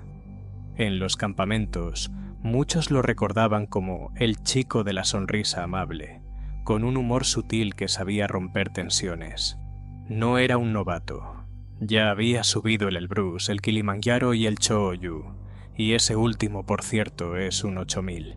No es cualquier cosa. El Everest no era su primer intento.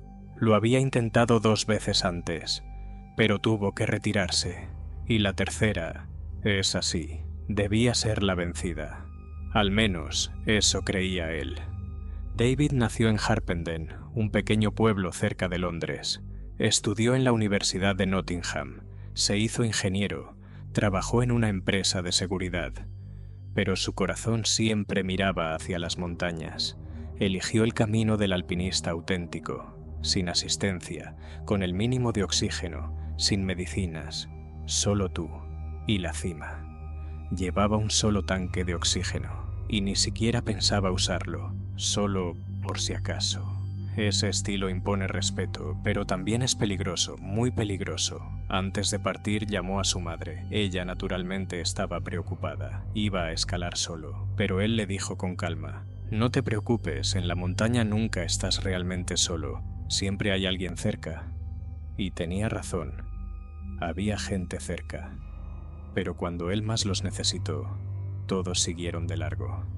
Su ascenso comenzó de noche, el 13 de mayo. Lo que pasó después no se sabe con certeza. Tal vez sí llegó a la cima, pero el descenso lo hizo ya al límite de sus fuerzas. Cerca de la cumbre, encontró un refugio, una pequeña grieta en la roca. Allí, desde hace muchos años, yacía el cuerpo congelado de un alpinista indio que no sobrevivió a una tormenta en 1996. Ahora, junto a él, quedó David. Pasaron varias horas, y fue entonces cuando se acercó el primer grupo. Lo vieron. Seguía con vida. Estaba sentado, abrazando sus rodillas, con escarcha en las pestañas. Pero nadie avisó al campamento. Nadie pidió ayuda. Tal vez. Cada uno pensaba en su propia cumbre, en sus propias posibilidades. Pasaron de largo. Unos minutos después llegó otro grupo. Al menos estos lo intentaron. Lo llamaron. Trataron de convencerlo de que se levantara. Pero David apenas respondía. Estaba demasiado débil. Antes de partir le había dicho a su madre: «Todo va a estar bien». Pero en realidad, ya estaba al borde. Cuando por fin llegó la ayuda, ya era tarde. Demasiado tarde. Cuando Maxim Chaya empezó el descenso desde la cumbre, de pronto vio a alguien. Estaba sentado en la nieve, casi sin moverse. Era David Sharp. Maxim se acercó, se agachó a su lado. Solo se quedó allí, en silencio, rezando, mirando a un hombre que poco a poco iba perdiendo sus fuerzas. En un momento, lo entendió con claridad.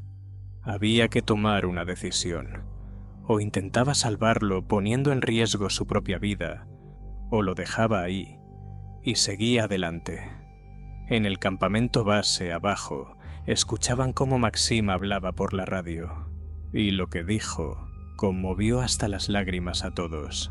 La gente escuchaba y lloraba. Contaba que la cara de Sharp ya se había oscurecido por completo, por las graves congelaciones. Era el rostro de alguien cuyo cuerpo ya se estaba rindiendo. Las razones de su agotamiento extremo eran evidentes: hipotermia, debilidad total, el oxígeno casi en cero. ¿Se podía haber hecho algo? Algunos dicen que sí. Darle oxígeno, inyectarle algo, suena fácil dicho así. Pero en la montaña, las cosas no son tan simples, y aquí es donde las opiniones se dividen. Quienes nunca han estado en una cumbre de 8000 metros creen que dejar a alguien allí, pasar de largo, es inhumano. Pero quienes sí han estado, saben que a esa altitud, ayudar es casi imposible. Sacar a alguien de ahí ya es una hazaña. Para bajar a David, alguien tendría que haberle dado su propio tanque de oxígeno. Y después, cargarlo. Pero no era un niño. Con el equipo pesaba cerca de 100 kilos. Ahora imagina esto. Tú ya apenas puedes dar un paso. Te falta el aire. Cada metro es como correr una maratón. Y encima, deberías llevar a cuestas a un hombre adulto que ya no puede moverse. Los alpinistas van con lo justo. El oxígeno apenas alcanza para subir y volver. Si compartes el tuyo, te arriesgas a no regresar. Y cuando el cerebro se queda sin oxígeno, empieza a fallar.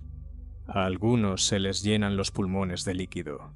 a otros el cerebro, y entonces ya no hay que salvar a uno, sino a varios. Uno de los alpinistas dijo por radio: para salvarlo, harían falta 20 personas. ¿Suena duro? Lo es, pero tenía razón, aunque ese día, en la montaña, sí había muchos fuertes y con experiencia.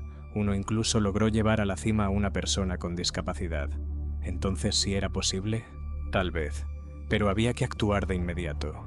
Lanzar un aviso, decir que alguien estaba perdiendo la conciencia, para que abajo tomaran una decisión, dejarlo todo, olvidarse de la cima y salvar una vida.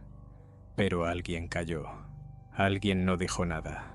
Alguien no quiso perder su oportunidad de alcanzar un récord personal. Y David se quedó ahí, en la ladera, solo, rodeado de hielo y silencio. Antes que nada, hay que entender algo muy importante. Si alguien se mete en problemas en el Everest, eso no significa que lo vayan a ayudar. Allá arriba, a casi 8.000 metros de altura, hay una regla no escrita que todos conocen.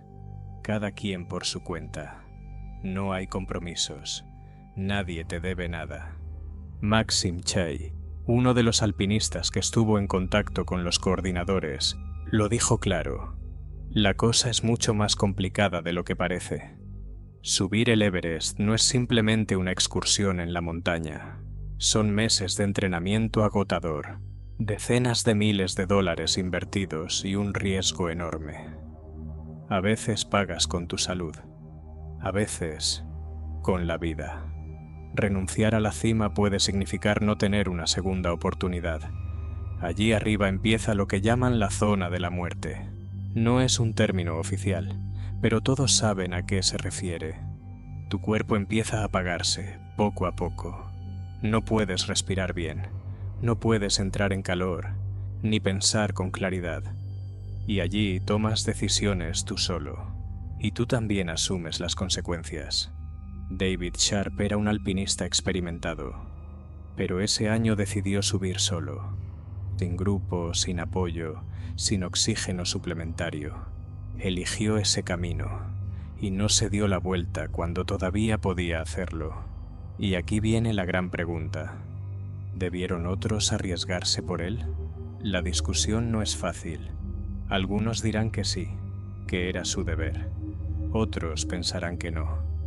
Pero lo que está claro es que no a todos les dio igual. El propio Sir Edmund Hillary, el primer hombre en llegar a la cima del Everest, se mostró conmocionado. Él dijo: en nuestra época, nadie habría dejado solo a un hombre en una situación crítica, pero según él, las cosas han cambiado. Hoy en día, la gente va tras la cima como si eso fuera más importante que la vida misma. Entonces, ¿qué fue lo que le pasó a David? Según contó un Sherpa que pasó por su lado, en ese momento Sharp aún seguía con vida. Se identificó, dijo que venía con la agencia Asian Trekking y en voz baja susurró: «Solo quiero dormir un rato». Eso fue el 14 de mayo. Al día siguiente ya no se movía. Y en la mañana del día 16 había muerto. Es decir, pasó más de un día entero desde que empezó a debilitarse hasta que falleció. Tiempo había. Pero en vez de recibir ayuda, más de 40 personas pasaron a su lado. En un solo día. 40. Y casi todos seguían subiendo. Y aquí vale la pena aclarar algo. La mayoría de ellos no eran alpinistas independientes, sino participantes de expediciones comerciales. Habían pagado por la subida. Los guiaban profesionales, generalmente Sherpas. Para los Sherpas el Everest no es una hazaña, es un trabajo, y su responsabilidad principal no es ser héroes, sino cuidar al cliente. Si un Sherpa abandona a su cliente para ayudar a otro, eso puede terminar en tragedia para todos. Los clientes pagaron por la experiencia, por la aventura, pero no para convertirse en rescatistas. Por duro que suene, allá arriba todo funciona como un negocio. ¿Se pudo haber salvado a David? En teoría, sí. Si al menos 3 o 4 alpinistas fuertes y con experiencia hubieran decidido posponer su ascenso, dejar a un lado su sueño y enfocar todas sus fuerzas en el rescate, tal vez. Ha pasado antes, pero muy pocas veces, raras excepciones. Cuando la historia se hizo pública, estalló la polémica. En los medios se leía: pasaron de largo. Nadie intentó ayudarlo. La gente estaba en shock. Parecía que allá en la cima del mundo ya no quedaba humanidad. Pero dejemos las emociones a un lado. Vamos a reconstruir los hechos paso a paso. Los primeros en ver a David fueron los miembros de la expedición de Himex. Era alrededor de la 1 de la madrugada del 14 de mayo. Un grupo de alpinistas, liderado por Krauss, ascendía por la ruta norte del Everest. En una zona de grietas heladas, notaron a una persona. Era David Sharp. Estaba sentado un poco más arriba, justo al pie de lo que se conoce como el tercer escalón, un tramo empinado del recorrido. Más tarde, ya cerca de las 11 de la mañana, cuando el grupo bajaba de la cima, volvieron a verlo. Seguía allí. Sharp seguía con vida, se movía y parecía estar intentando continuar el ascenso. Pero ya entonces estaba claro, apenas le quedaban fuerzas y seguir subiendo era un riesgo enorme. A esa altitud, uno debe saber cuándo dar la vuelta, o puede no regresar jamás. Sin embargo, por alguna razón, David decidió seguir subiendo. Esa misma tarde, otro equipo, esta vez de alpinistas turcos, inició también el ascenso. Se dividieron en 3 grupos y comenzaron a subir ya entrada la noche. Cerca de la medianoche, el primer grupo también se topó con Sharp. Estaba acurrucado en una hendidura de la roca. Algunos pensaron que simplemente estaba descansando antes del último empuje hacia la cima. Incluso hubo quien dijo que David hizo un gesto con la mano, como diciendo que todo iba bien. Más tarde, otros miembros del mismo equipo volvieron a verlo, pero esta vez pensaron que ya no mostraba signos de vida. Según algunos relatos, estaba dormido. Y cuando alguien trató de hablarle, Sharp respondió con irritación, diciendo que no quería que lo molestaran. A la mañana siguiente, el 15 de mayo, una parte del equipo turco logró llegar a la cima. El resto tuvo que regresar. Uno de los alpinistas presentó serios problemas de salud y necesitaba ser evacuado urgentemente. Uno de los líderes del grupo, Serhan Pokan, pasó junto a Sharp en la oscuridad y asumió que ya no había vuelto. Pero cuando regresaron al mismo punto, cerca de las 7 de la mañana, se dieron cuenta. David seguía vivo. Estaba extremadamente débil, con graves congelaciones y casi sin oxígeno. 2 alpinistas turcos le ofrecieron un poco de té. Intentaron ayudarlo, pero ellos mismos ya casi no tenían oxígeno, y no les quedó más remedio que continuar bajando. Le prometieron volver con una botella, pero todo se complicó. Uno de sus compañeros sufrió un edema cerebral. Toda la atención del equipo tuvo que centrarse en salvarle la vida. Pokan comunicó por radio al resto que Sharp necesitaba ayuda urgente. Un poco más tarde, otro grupo llegó al mismo lugar, la expedición de Himex. Entre ellos había montañistas muy conocidos: Maxim Chaya, Mark Inglis, quien subía con prótesis en lugar de piernas, Wayne Alexander, Mark Wetu, el guía Mark Woodward y el Sherpa Fur Batashi. Salieron cerca de la medianoche desde una altitud de 8.200 metros, y también se encontraron con David. Seguía con vida, pero apenas respondía. Llevaba unos guantes delgados, el rostro inmóvil, y sus ojos reaccionaban apenas a la luz. Más tarde, Woodward diría que Sharp estaba en un estado avanzado de hipotermia. Se inclinó hacia él y le susurró: «Que encuentres la luz y que halles la paz». Sabía que ese era un momento muy duro, pero quedarse más tiempo allí era demasiado peligroso para todos. Maxim Chaya alcanzó la cima alrededor de las 6 de la mañana. En el camino de regreso, pasando nuevamente por el refugio donde estaba Sharp, él y su Sherpa lo vieron otra vez. David aún respiraba, temblaba por el frío. Maxim intentó ayudarlo y comunicó la situación por radio al líder de la expedición, Russell Bryce. La respuesta fue breve, pero durísima. A Chaya casi no le quedaba oxígeno. Si se quedaba más tiempo, podía no regresar. Sharp no llevaba gorro, ni gafas, ni la ropa adecuada. Tenía las manos y los pies completamente ennegrecidos por las graves lesiones causadas por el frío extremo. A su lado, un tanque de oxígeno vacío. En un momento, dejó de temblar. Maxim pensó que estaba empeorando. Intentaron darle oxígeno, pero no hubo reacción. Entonces Bryce dio una orden clara por radio. Sharp no puede recibir ayuda. Si seguimos, podríamos perder a otros. Tenemos que retirarnos. Y eso fue el final. Imagínate esto. Estás en la cima del mundo. A tu alrededor solo nieve, viento y cielo. Y justo al lado, una persona que claramente está muy mal. Y tú sabes que no puedes hacer nada por él. Eso fue lo que pasó con David Sharp. Se quedó solo, en una altitud donde los errores no se perdonan.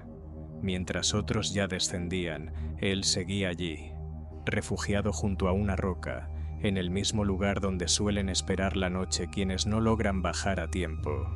No pidió ayuda, no hizo señales, simplemente se quedó, hasta el final.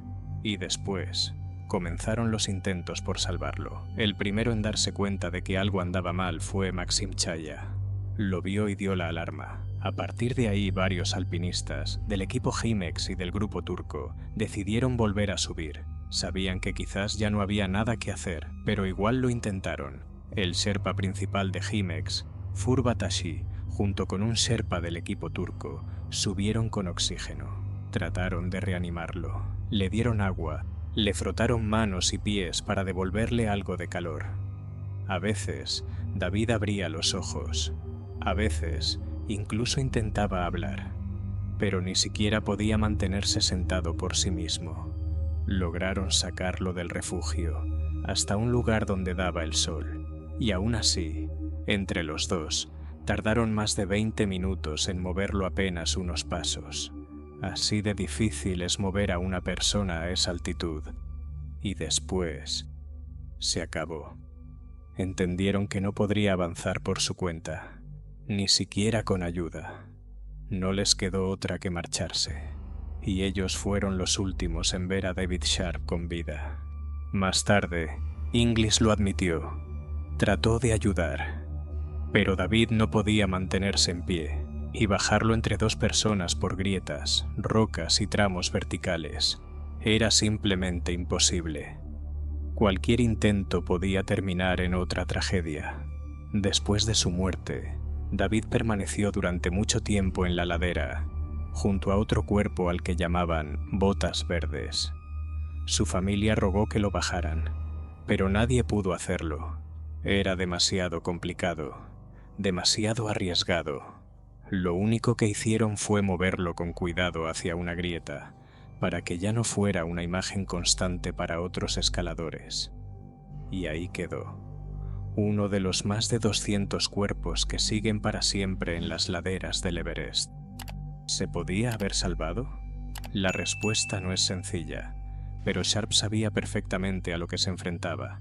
Eligió ese camino, conocía los riesgos y siguió avanzando, incluso cuando tal vez ya era momento de regresar.